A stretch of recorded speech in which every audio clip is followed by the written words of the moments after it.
সবাইকে জানাই শুভ দীপাবলির অনেক শুভেচ্ছা আর ভালোবাসা। Happy Diwali to all of you. এই আলোর উৎসবে সবার জীবনটা আলোয় ভরে উঠুক। লটস অফ লাইটসে আমরা রয়েছি।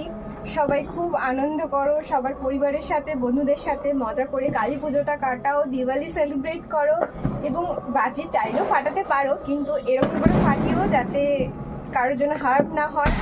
আর আমার দিওয়ালি মানে আজকের কালী পুজোর দিনটা আমি এভাবে ব্যালকনিতে বসে চারিদিকে লাইটস আর বাজি পোড়ানো দেখে এনজয় করছি। যদিও একটু এয়ার পলিউশন নিয়ে একটু মাঝে মাঝে টেনশন হচ্ছে, কিন্তু তারপরেও ভাবছি উৎসব তো সারা বছর ধরে থাকবে না, এই 15 দিন হয়তো এরকম থাকবে। সামনে ছট পুজো আসছে, তখন একটু বাজি ফাটানো হবে।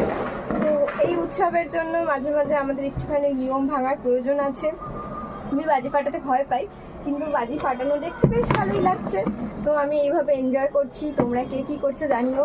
কালকে মেবি ঠাকুর দেখতে বেরোনোর প্ল্যান আছে, তো দেখা যাক, সেগুলো তোমাদের সাথে শেয়ার করব। আর আজকের দিনটা আমি মোটামুটি এভাবেই কাটাবো। একটু পরে একটা ফেসবুক লাইভে আসার ইচ্ছা আছে, দেখা যাক, যদি আসি তো তোমাদের সাথে দেখা হবে। চলো, লেটস গো।